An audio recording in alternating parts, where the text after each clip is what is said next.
ونشهد أن لا إله إلا الله وحده لا شريك له ونشهد أن سيدنا ومولانا محمدا عبده ورسوله اما بعد جمعیت علماء صوبہ دہلی کے صدر مولانا مسلم صاحب، جنرل سیکریٹری مفتی عبدالرازق صاحب، اسٹیج پر بیٹھے ہوئے جمعیت علماء کے دوسرے عہدیدار اور جلسے میں شریک جمعیت علماء کے ورکرز، یہ بڑی خوشی کی بات ہے کہ آج ان حالات میں جہاں ملک ایک عجیب و غریب صورتحال کا شکار ہے، اس وقت میں جمعیت علماء دہلی نے تحفظ امن کانفرنس کی ہے اور آپ حضرات کو وہاں جمع کیا ہے۔ امن ایک ایسی چیز ہے جس کے بغیر دنیا میں چین و سکون نہیں ہو سکتا، عزت و آبرو محفوظ نہیں ہو سکتی، کاروبار روٹی روزی کا بھی ممکن نہیں ہے، اس لیے کہ امن نہیں ہے۔ امن آج سے نہیں، ہزار سال سے امن کی نوعیت یہی ہے کہ وہ ہر خیر، بود و باش، رہن سہن، آبادی کی بقا کے لیے امن اولین شرط، اور قرآن کے اندر اس سے ہدایت ملتی ہے۔ مکہ معظمہ میں کوئی آبادی نہیں تھی، مکہ معظمہ تو ایک پہاڑوں کے درمیان میں بالکل بے آباد جگہ تھی۔ اللہ نے حضرت ابراہیم علیہ نبینا علیہ الصلوۃ والتسلیم کو حکم دیا کہ جاؤ وہاں فلاں جگہ پر جہاں پہلے اللہ کا گھر تھا طوفان نوح کے اندر، اس کی بنیاد باقی تھی، در و دیوار ختم ہو چکے تھے، وہاں جاؤ اور جا کر اپنے بچے اسماعیل کو، جو بالکل چھوٹا سا بچہ ہے، اور اس کی ماں کو وہاں چھوڑ دو۔ حضرت ابراہیم علیہ نبینا علیہ الصلوۃ والتسلیم نبی ہیں، ابو الانبیاء ہیں، وہ اللہ کے حکم کی اطاعت میں لے کر چلے، اور وہاں جہاں نہ پانی ہے، نہ کھانے کی کوئی چیز ہے، خشک پہاڑ ہیں، درمیان میں کٹورے کی جگہ ایک جگہ ہے، وہاں چھوڑ دیا، اور چھوڑ کر بڑے میاں پیچھے واپس چلے گئے۔ ماں بچے کی دوڑ رہی ہے، کس پر چھوڑ کے جا رہے ہو؟ اگر خود چھوڑ کر جا رہے ہو تو یہ بتاؤ ہمارے جینے کا ہوگا کیا؟ اور اگر اللہ کے حکم سے چھوڑ کر جا رہے ہو تو جس اللہ کے حکم سے چھوڑ کر جا رہے ہو وہی ہمارے رہن سہن اور زندگی کے اسباب بھی فراہم کرے گا۔ بڑے میاں کچھ بولتے نہیں تھے اور چلے گئے۔ اللہ نے وہیں جبرائیل کو بھیج کر پانی کا چشمہ جاری کرا دیا، جس کو زمزم کہا جاتا ہے، لیکن کوئی مونس و غمخوار نہیں ہے، نہ ماں کے لیے نہ اس کے بیٹے کے لیے۔ یہ کہتے ہیں کہ یمن کا ایک قافلہ ادھر سے گزر رہا تھا، کسی کا اونٹ غائب ہو گیا، وہ اونٹ کو دیکھنے کے لیے کسی پہاڑ پر چڑھا تو اس نے یہ دیکھا کہ ایک جگہ پرند اوپر سے نیچے اتر رہے ہیں، یہ علامت تھی اس بات کی کہ پانی ہے یہاں۔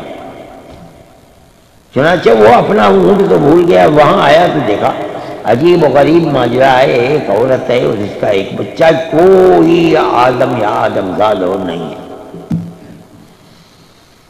وہ گیا اپنے قبیلے والوں کو بلا کر کے لایا جو ادھر ادھر کہیں ٹھہرے ہوئے تھے، اور انہوں نے دیکھا تو یہ کہا کہ ہم یہاں رہنا چاہتے ہیں، ہمیں اجازت دیں۔ تو ماں نے یہ کہا کہ اجازت ہے، مگر اس پانی کے اوپر ہمارا تسلط و اختیار ہوگا۔ پانی تو بہت بڑی نعمت تھی، اور بہترین پانی، صاف ستھرا پانی، وہ اس کے لیے تیار ہو گئے اور وہاں رہنے لگے۔ یہ ہے وہ چیز، ربنا انی اسکنت من ذریتی بواد غیر ذی زرع عند بیتک المحرم۔ اے اللہ، کیسی وادی جہاں کوئی چیز پیدا نہیں ہوتی، آپ کا گھر ہے، میں نے اس کے پاس اپنے اولاد کو چھوڑ دیا ہے، لیکن یہ جو شہر بن گیا ہے اس کے لیے دعا حضرت ابراہیم نے کیا کی، یہ بیان دیکھنے کی ہے۔ حضرت ابراہیم قرآن میں دعا فرماتے ہیں، رب اجعل ھذا البلد آمنا، اے اللہ اس شہر کو امن والا شہر بنا۔ امن کی حیثیت کیا ہے؟ نہ ٹیلی فون ہے، نہ ٹی وی چینل ہے، نہ کوئی مہذب یہ کہا جائے کہ بھائی بہت بڑے علم والے اور بہت لوگ تھے یہاں۔ کون لوگ ہیں؟ یمن کے لوگ ہیں جو اصل میں یمن کے ہیں، آ کر کے رہ گئے اور یہ شہر آباد ہے۔ اللہ کا نبی دعا کر رہا ہے کہ اے اللہ اس شہر کو امن والا شہر، یہ امن کی حیثیت ہے۔ کیوں؟ اس لیے کہ امن نہیں ہوگا تو یہ آباد نہیں ہو سکتا۔ قرآن کیا ہے؟ وَجْعَلْ أَفْئِدَةً مِّنَ النَّاسِ تَهْوِي إِلَيْهِ، اے اللہ دنیا کے لوگوں کے دلوں کو اس کی طرف مائل فرما دیجیے۔ وہاں کچھ بھی نہیں ہے، مائل ہوگا دنیا آئے گی، رہے گی کیسے؟ بنیادی شرط ہے امن۔ وَارْزُقْهُم مِّنَ الثَّمَرَاتِ، اے اللہ انہیں پھلوں کا رزق دیجئے، نہ پانی نہ زمین جہاں رزق پیدا ہو سکے، پہاڑ اور بالکل سوکھے پاک، کہاں سے رزق دیجئے؟ کیسے آئے گا؟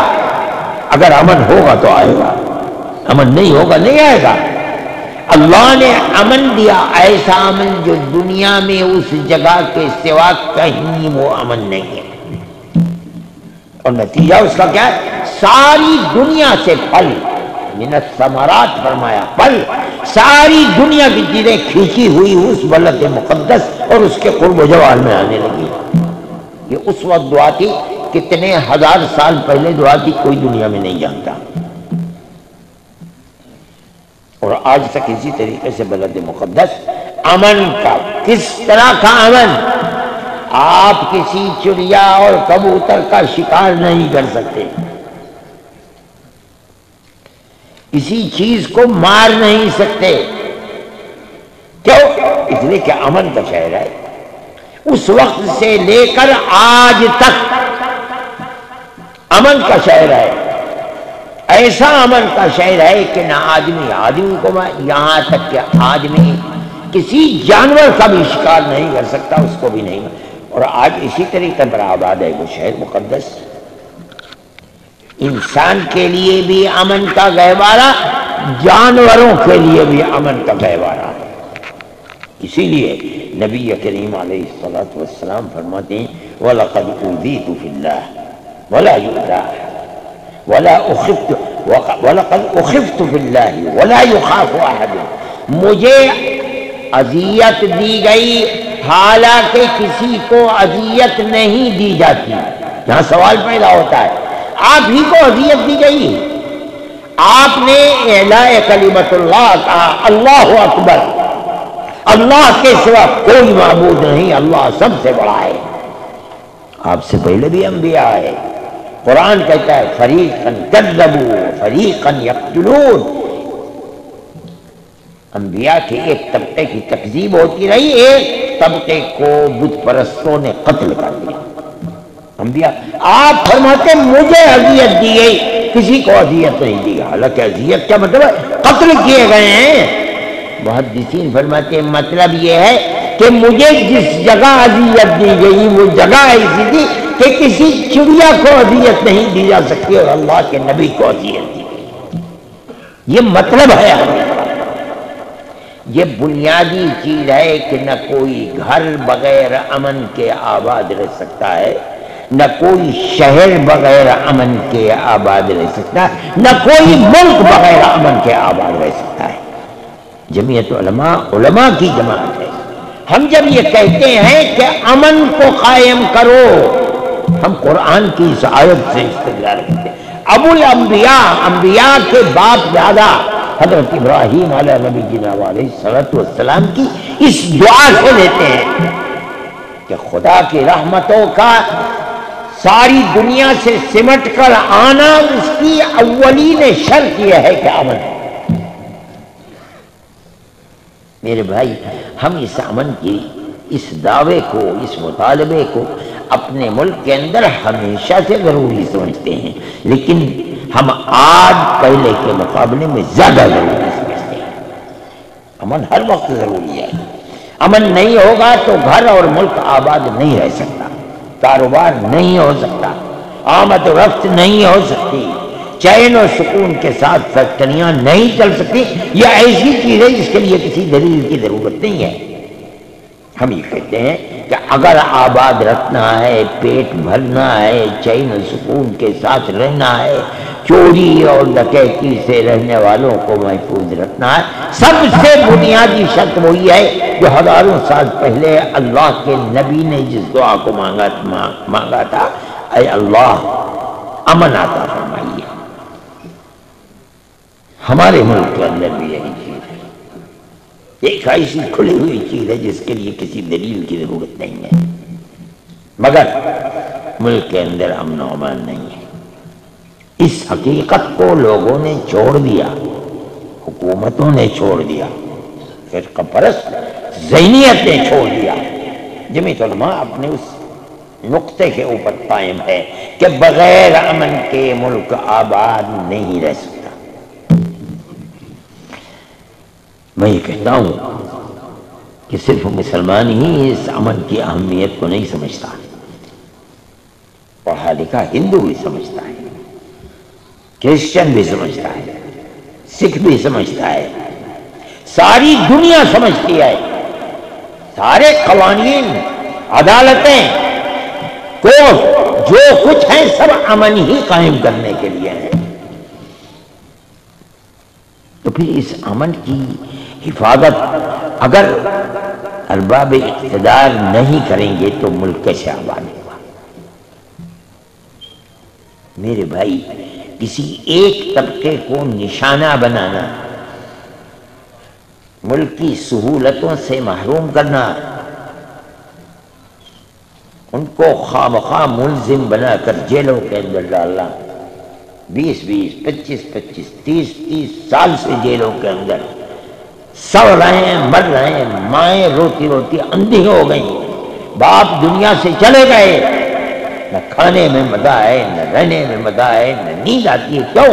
اس ایک جوان بیٹا جو گیا تھا اب وہ بڑھاپے کے اندر پہنچ گیا، اور اگر مر جاتا طبعی چیز ہے، سکون ہو جاتا، زندہ ہے اور جیل کے اندر ہے، ماں باپ بے چین ہے، اولاد بے چین ہے، بیوی بے چین ہے، 25 30 سال گزر گئے ہیں اور جیلوں کے اندر بند ہے، کسی الزام کا شکار ہے۔ میں اسے الزام کہتا ہوں۔ لوگ یہ کہتے ہیں کہ جمعیت علماء قصوروار ہے، وہ مجرم لوگوں کی پناہ گاہ بنی ہوئی ہے، ان کے الیکشن لڑتی ہے، کورٹ کے اندر جاتی ہے۔ میں کہتا ہوں یہ کہنے والے اندھے ہیں۔ ملک نے حق دیا ہے کہ جس انسان کے اوپر کوئی الزام ہو، اس انسان کو یہ حق دیا ہے لوور کورٹ میں، ہائی کورٹ میں، سپریم کورٹ میں اپنی بپتا کو لے کر کے جائے، وکلا کو اختیار کرے۔ اگر نہیں ہے کسی کے پاس اپنے دل کی صفائی کرنے کے لیے، زندگی کی صفائی، ہمارے ملک کا دستور یہ بتاتا ہے گورنمنٹ اس کو وکیل دے تاکہ وہ اپنی صفائی کو پیش کر سکے، اور جب یہ فیصلہ کرے گا کہ یہ اپنا اس کا موقف اور اسٹینڈ صحیح ہے یا غلط ہے، اسی کے اوپر اس کو یا بری کیا جائے گا اور یا اس کو سزا دی جائے گی۔ جمعیت علماء ان لوگوں کی مدد کرتی ہے جن کے پاس پیسہ نہیں ہے، غریب لوگ ہیں، ان کے اوپر الزام ہے. یہ ملک کی بدقسمتی ہے کہ میڈیا، جو میڈیا خود کھلونا ہے، میں کہتا ہوں، وہ جب کسی مسلمان کو پکڑا جاتا ہے قطع نظر اس کے کہ وہ صحیح ہے یا غلط ہے، وہ آج ہی اس مسلمان کو مجرم بنا کر کے پیش کرتا ہے.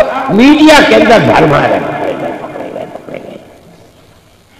جمعیت علماء کے کیس کو لڑتی ہے، ہم لڑتے ہیں، ہمیں کوئی اس کے اندر تردد نہیں ہے، اور ہم کہتے ہیں کہ یہ الزام ہے، غلط ہے، تب ہم لڑتے ہیں. اگر ہمیں یقین ہو جائے کہ یہ الزام غلط نہیں ہے، نہیں مقدمہ لڑیں گے، اور ہم دلیل اس کی دیتے ہیں.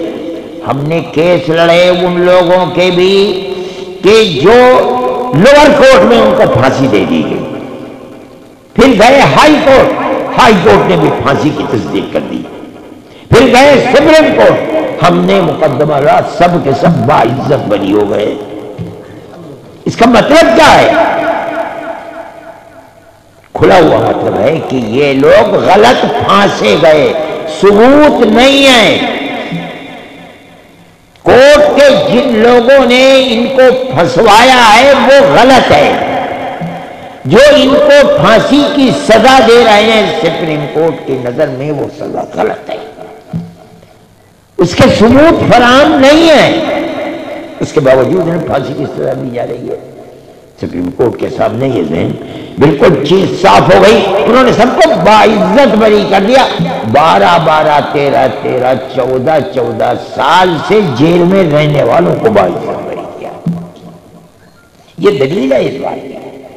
ہم خواہ مخواہ ویسے نہیں رہے. جمعیت علماء، ہمارے پاس کوئی پیسہ ویسا نہیں ہے، اگرچہ یہ لوگ کہتے ہیں کہ انہوں نے حلال کمیٹی بنا رکھی ہے، اس کے پیسے سے یہ دہشت گردوں کے کیس لڑتے ہیں، لہذا اس حلال کمیٹی کے کاروبار کو بند کراؤ. ہم کہتے ہیں یہ بھی ذہنیت پرست ذہنیت ہے. ہمارا تو کاروبار اگر ہے جمعیت علماء کا کہ وہ حلال فیکٹریوں کو حلال ہونے کا دیکھ بھال کر کے سرٹیفکیٹ دیتی ہے، یہ کھلا ہوا کاروبار ہے. ہم اس کا ٹیکس بھی گورنمنٹ کو ادا کرتے ہیں اگر ہے. ہماری جو بمبئی کی یونٹ ہے اس نے اس کاروبار کو کیا، اور وہی ہمارے سینکڑوں مقدمات، سینکڑوں، میں غلط نہیں کہہ رہا ہوں، سینکڑوں مقدمات جو لوور کورٹ، ہائی کورٹ اور سپریم کورٹ میں، بڑے بڑے وکیلوں کو 13 لاکھ روپے ہم دیتے ہیں. جمعیت علماء دیتی ہے. کہاں سے دیتی ہے؟ حلال سے دیتی ہے یا لوگ چندہ دیتے ہیں، مسلمان دیتے ہیں، ان کے اوپر خرچ کر دیا. ہمارا کاروبار بھائی ایک ہاتھ سے لیا دوسرے ہاتھ سے خرچ کر دیا. ہمارے پاس کوئی سرمایہ نہیں ہے. ہم یہ کام کر رہے ہیں اور کرتے ہیں اسی بنیاد پر کرتے ہیں کہ ملک میں امن و امان نہیں ہے. کیا مطلب ہے؟ گورنمنٹ کی ایجنسیاں، پولیس ایسے کام کر رہی ہے کہ بے گناہوں کو پکڑتی ہے. اس کو یہ دکھلانا ہے اپنی کارکردگی کہ کیا کس نے قتل. پولیس نہیں پکڑ پا رہی ہے، 2 آدمیوں کو پکڑا اٹھا کر کے جیل میں بند کر دیا. یہ ہندوستان کے اندر چل رہا ہے، ہم اس کے خلاف ہیں اور کھل کر ہیں. کوئی چپکے نہیں ہے. ہماری تاریخ ہے. ہم نے اس ملک کے لیے 150 سال تک قربانیاں دی ہیں. دار و رسل پھانسیوں کے تختوں کو چوما ہے، قتل ہوئے ہیں ہمارے بڑے بڑے اکابر. کالے پانی کے اندر جا کر کے وہیں مر گئے، قبر بن گئی ان کی. ہماری ایک تاریخ ہے. آج وہ لوگ کہ جنہوں نے ایک کوڑی کے برابر ملک کی آزادی میں خدمت نہیں کی، وہ آنکھ دکھلاتے ہیں ان کو جن کی زندگی قوم کی خدمت اور ملک کی خدمت میں. ہم اسے قبول نہیں کرتے ہیں. ہم یہ سمجھتے ہیں کہ اگر امن نہیں تو ملک برباد ہو جائے گا. امن نہیں ہے ملک کے اندر. یہ چیز خراب ہے. آپ دیکھیے، میں آپ سے کہتا ہوں، آج تو کوئی بات نہیں ہے، آج ہی پرسوں کی بات ہے، کل کی تو بات ہے پرسوں کی.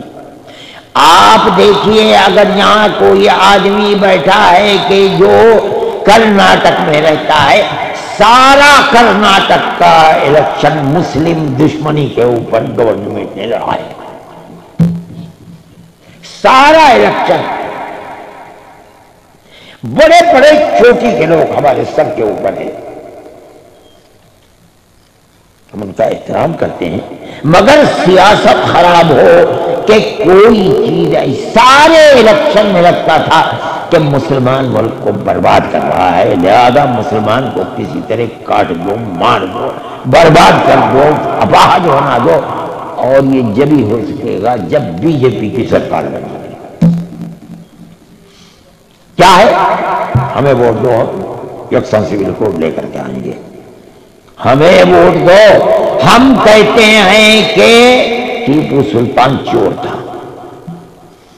ہمیں ووٹ دو، ہمیں مسلمان کے ووٹ کی ضرورت نہیں، ہمیں صرف ہندو کا ووٹ چاہیے۔ اس کا مطلب یہ ہے کہ ملک کے اندر دو پارٹیاں بنا دو، ایک طرف ہندو کھڑا ہو جائے، دوسری طرف مسلمان کھڑا ہو جائے۔ یہ کیا چیز ہے؟ یہ پیار و محبت کی چیز تو نہیں ہے۔ آپ نفرت پیدا کرنا چاہتے ہیں، کیا مطلب؟ کہ ہم مسلمان کو ایک طرف ہندو کو، ایک طرف ہندو ہمیں ووٹ دے، ہمیں مسلمان کے ووٹ کی ضرورت ہے۔ مگر میں کہتا ہوں، اور میرا کہنا نہیں ہے، ساری دنیا دیکھ رہی ہے اپنی آنکھ سے کہ ہر ہندو اس نفرت کی سیاست کو پسند نہیں کرتا۔ کانگریس نے یہ اپنے مینیفیسٹو میں دیا کہ ہم بجرنگ دل پر پابندی لگائیں گے، پاپولر فرنٹ کے اوپر پابندی لگائیں گے۔ مسلمان نے کانگریس کے اس اقدام کو ملک کی سلامتی کے لیے بنیاد سمجھا۔ صرف مسلمان ہی نہیں، عیسائیوں نے بنیاد سمجھا، صرف عیسائی نہیں، ہندوؤں نے جو سمجھدار ہیں، پڑھے لکھے ہیں، انہوں نے ملک کی سلامتی کے لیے اس اعلان کو بنیاد سمجھا۔ سب نے مل کر، مسلمانوں نے 95% مل کر کے کانگریس کو ووٹ دیا، عیسائیوں نے ووٹ دیا، ہندوؤں نے ووٹ دیا۔ وہ لوگ جو 5 سال سے ملک کے اندر نفرت کی سیاست کرنا، چن چن کر کے اقتدار کی کرسی سے دھکے دے کر کے باہر کر دیا۔ یہ کیا چیز ہے؟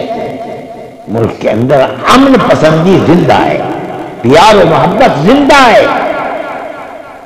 بڑی چیز ہے۔ سمجھتے ملک کی سالمیت کی بنیاد یہی ہے، بغیر اس کے ملک سالم نہیں ہے۔ میں یہ سمجھتا ہوں کہ ملک کے ہر طبقے پورے صوبے کے اندر یا تو اپنی پالیسی کو ارباب اقتدار بدلیں، پیار و محبت کے اس اسٹیج پر آئیں، اور نہیں تو ملک کے بسنے والوں کو خود فیصلہ کرنا چاہیے۔ ہمارا ماننا ہے، میں نے آپ کو قرآن سے پیش کیا کہ بغیر امن و امان کے ملک زندہ نہیں رہ سکتا، نہیں رہ سکتا، نہیں رہ سکتا۔ میں کوئی اکثریت اور اقلیت کی بات نہیں ہے، جمعیت علماء کا یہ پیغام ہے، جمعیت علماء اس کو صحیح سمجھتی ہے۔ ہم جو بات کہہ رہے ہیں وہ صحیح ہے، 100% صحیح ہے۔ امن و امان کو کس طرح؟ نفرت کی سیاست سے امن و امان زندہ نہیں رہ سکتا، پیار و محبت کی سیاست سے زندہ رہے گا۔ میرے بھائی، میں جو بات کہہ رہا ہوں یہ جمعیت علماء کے خمیر کے اندر ہے۔ ہم جو کام کرتے ہیں پیار و محبت ہی کا کرتے ہیں۔ جمعیت علماء کبھی تفریق پر نہیں جاتی، مذہب کو دیکھ کر بات نہیں کرتی ہے۔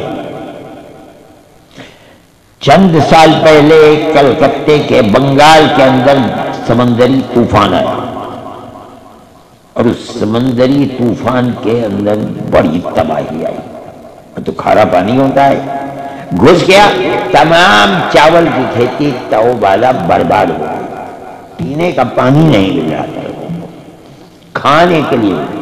جمعیت علماء وہاں پہنچی اور جمعیت علماء نے وہاں اپنے کیمپ لگائے۔ آپ کو تعجب ہوگا، ایسے ایسے ہمارے کیمپ تھے جن کے اندر صبح کو 2700 آدمی کھانا کھاتے تھے، شام کو 2700 آدمی کھانا کھاتے تھے، اور کسی سے نہیں پوچھا جاتا تھا تیرا مذہب کیا ہے۔ کون ہے، کس کی پوجا کرتے ہیں، کس کو مانتے ہیں، کس کو، اس سے کوئی سوال نہیں ہے۔ مسلمان انسانیت کی بنیاد پر خدمت کرتی ہے۔ ہم سمجھتے ہیں کہ یہ ہمارا فرض ہے، مذہبی فرض ہے، قانونی فرض ہے، انسانی فرض ہے، اسی کے اوپر ہم کام کرتے ہیں۔ ہم نے کبھی یہ نہیں کہا کہ مسلمان ہے اس کی خدمت کی جائے گی، یہ ہندو ہے اس کی خدمت نہیں کی جائے گی۔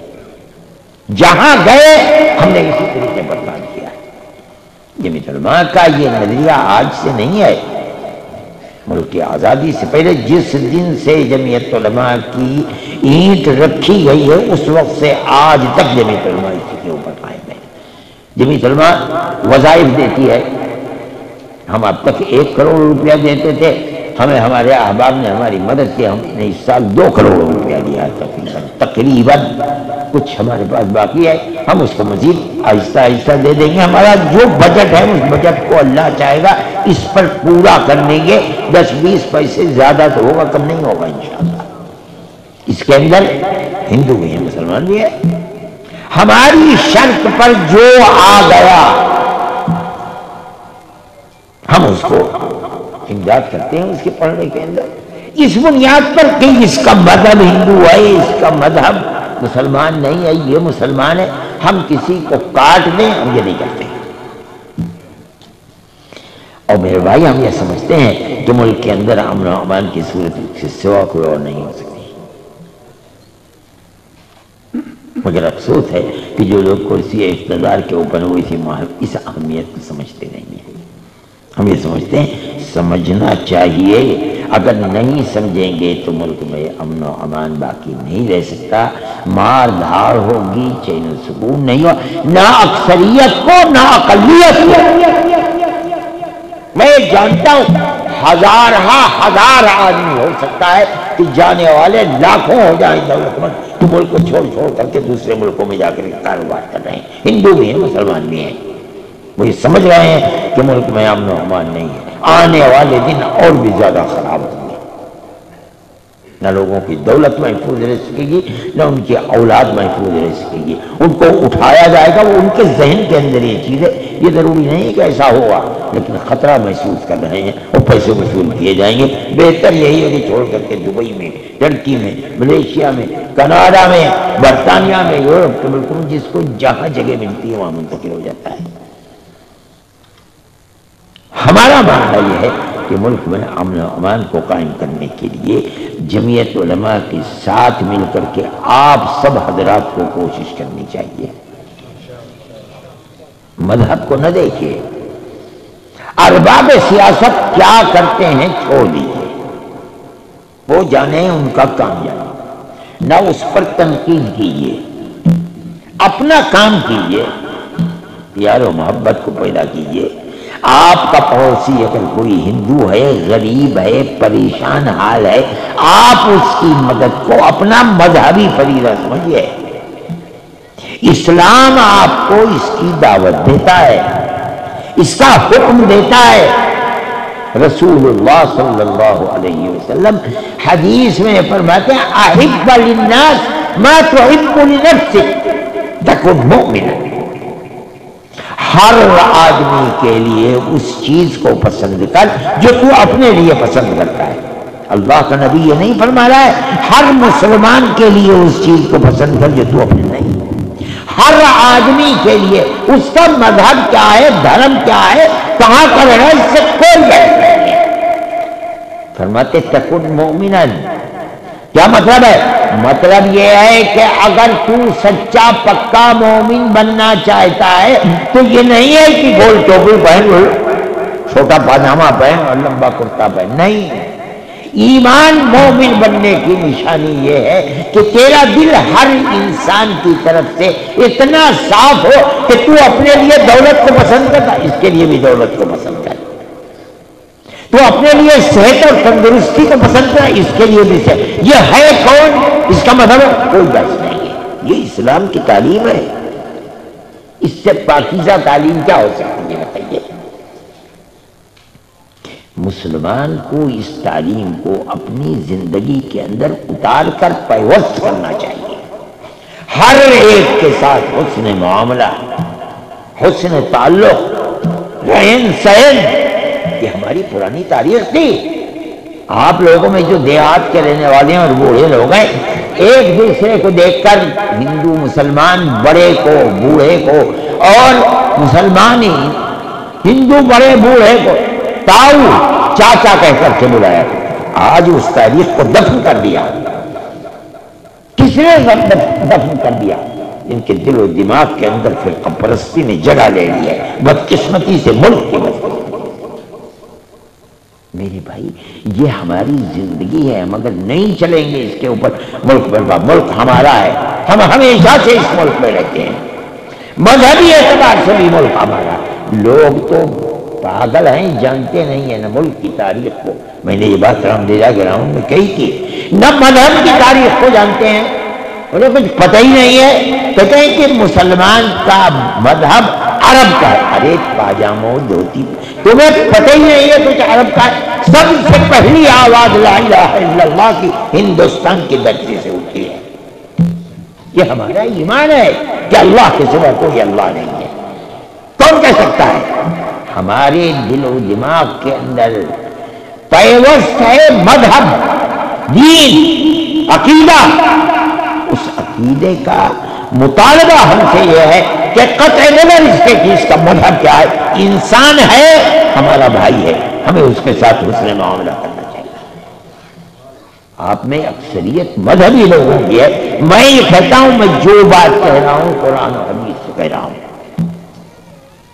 آپ کا ایمان مکمل ہے یا نہیں ہے، علامت اس کی اونچا پاجامہ گول ٹوپی نہیں ہے۔ اس کی علامت ہے کہ آپ کا معاملہ رہن سہن دوسرے آدمیوں کے ساتھ کیسا ہے۔ اگر آپ کا دل صاف ہے، آپ ہر آدمی کے لیے وہ چاہتے ہیں جو آپ اپنے لیے، اپنی اولاد کے لیے چاہتے ہیں، اگر اس کو اور اس کی اولاد کے لیے، تب آپ پکے مومن ہیں، ورنہ چلہ دینے سے پکا مومن نہیں ہوتا آدمی۔ یہ قرآن و حدیث کی تعلیم ہے۔ لوگ اسلام کو قتل و قتال کا مطلب وہ جانتے نہیں، الف بے کے۔ اسلام یہ ہے جو میں کہہ رہا ہوں۔ وَأَحْسِنْ إِلَىٰ جَارِكَ تَكُنْ مُسْلِمًا، یہ بھی اللہ کا نبی فرماتا ہے اپنے پڑوسی کے ساتھ اچھا سلوک کر۔ وہ ہے کون؟ اس کا مذہب کیا ہے، کیا کرتا ہے، برادری کیا، کوئی نہیں ہے، تب تو سچا پکا مسلمان بنے گا۔ میں یہ بات کہہ رہا ہوں، اور حدیث ہے ترمذی کی، اس کے الفاظ پڑھ کر سنا رہا ہوں۔ میرے بھائی کرنا جمعیت علماء یہی کریں گے۔ ہم تو مرکزی قیادت میں بیٹھ کر یہی کریں۔ ہم جن کے کیس لڑتے ہیں ان کے اندر بھی غیر مسلم بھی ہیں، جن کو میں نے کہا کہ پھانسی ہو گئی تھی اور پھانسی سے نکال دیے گئے 22 جنوری میں، ان میں ہندو بھی ہے۔ جو ہمارے پاس آتا ہے اس کی مدد کرتے ہیں۔ یہ جمعیت علماء کا اپنا کردار ہے۔ ہم یہ سمجھتے ہیں کہ یہ کردار بنیادی کردار ہے، ضروری کردار ہے، بغیر اس کے ملک کے اندر امن و امان قائم نہیں ہو سکتا۔ میرے بھائی وقت بہت کم ہے، صرف 10 منٹ باقی رہ گئے 10 بجنے کے اندر۔ میں اپنی بات کو ختم کرتا ہوں، ایک اور بات بھی کہتا ہوں۔ مسلمان کے لیے ایک اصطلاح نکالی گئی لو جہاد کی۔ ہماری زندگی 82 سال ہے، اور جس دن سے پیدا ہوئے تھے آج تک، بھئی ہم تو اسی مذہبی ماحول میں رہتے ہیں۔ ارے بیٹے کا قاعدہ پڑھا تو مدرسے میں پڑھا، حفظ قرآن کیا تو مدرسے میں کیا، پھر فارسی پڑھی تو مدرسے میں پڑھی، اور عربی پڑھی 8-10 سال تو مدرسوں کے اندر پڑھی، اور وہاں سے نکل کر کے آج 82 سال کی ہماری عمر ہے۔ ہم نے تو مدرسوں کے سوا کوئی ماحول دیکھا نہیں ہے، ہم تو انہی کے اندر ہیں۔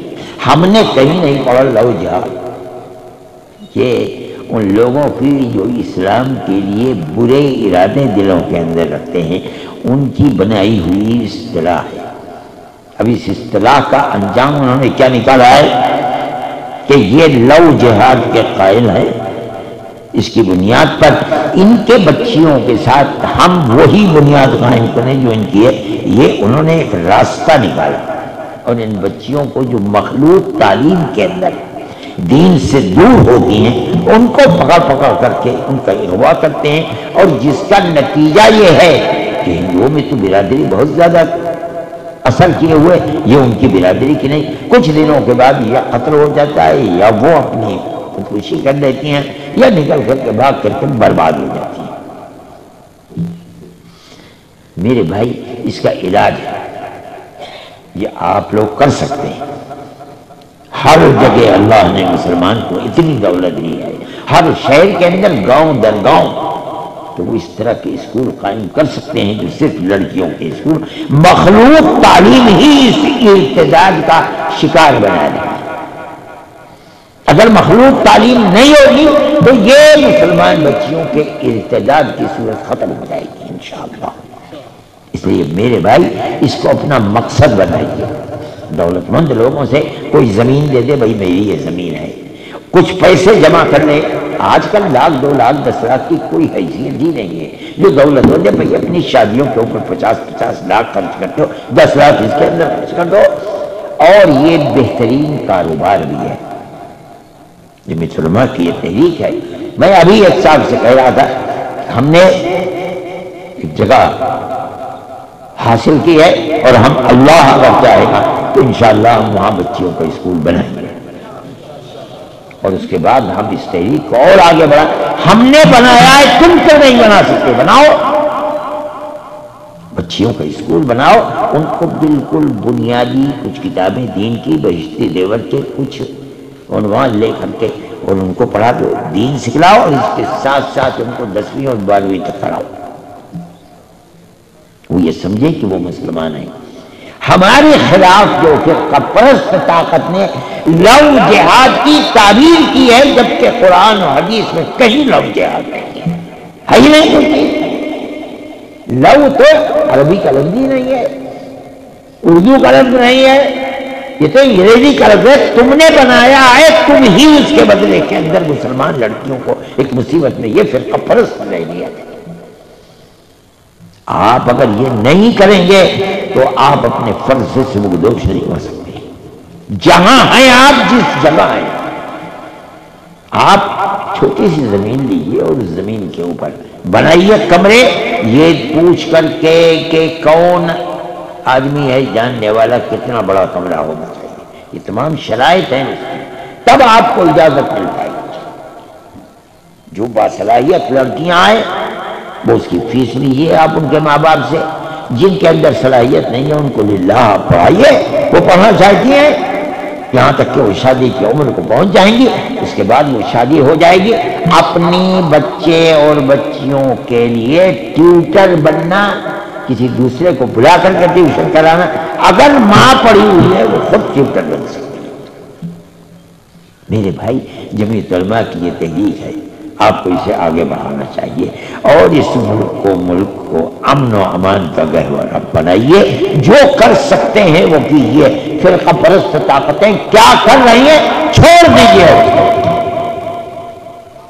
آپ اپنے کردار کو ادا کیجیے. میں سمجھتا ہوں کہ جمعیت علماء کی یہ تحریک اگر آپ تحریک کی شکل میں اٹھائیں گے، اگر آپ نے 10 اسکول بھی اس طریقے کے بنائیں، میں سمجھتا ہوں کہ آپ کامیاب ہو گئے اپنے مقصد کے اندر. مقصد بنا کر کے اس کو آگے بڑھائیے. اللہ تعالیٰ آپ کے اس اجتماع کو مبارک فرمائے. 10 بج رہے ہیں، 2 منٹ رہ گئے ہیں. میں کہتا ہوں، میں مولانا مسلم صاحب کو، مفتی عبدالرازق صاحب کو اور تمام اپنے بھائیوں کو مبارکباد دیتا ہوں کہ انہوں نے اس اجتماع کو اس کی بنیاد رکھی. میں کہتا ہوں تو بھئی میں تو اپنی عمر کے اس درجے کو پہنچ گیا، خدا جانے کئی دن کی زندگی ہے، لیکن جمعیت علماء انشاءاللہ زندہ رہے گی.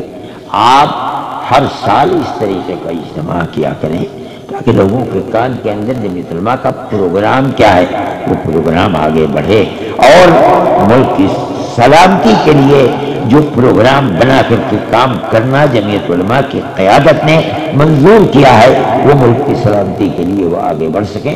اللہ تعالی ہمیں کامیابی عطا فرمائے، ہمارے ملک کی پرانی تاریخ کو زندہ و جاوید فرمائے، پیار و محبت کی تاریخ کو زندہ و جاوید فرمائے، اور جو لوگ فرقہ پرست ذہنیت اس کو آگ لگانا چاہتی ہے، اللہ اس ذہنیت کے کمر کو توڑ دے اور ملک کو امن و امان کا گہوارہ بنائے.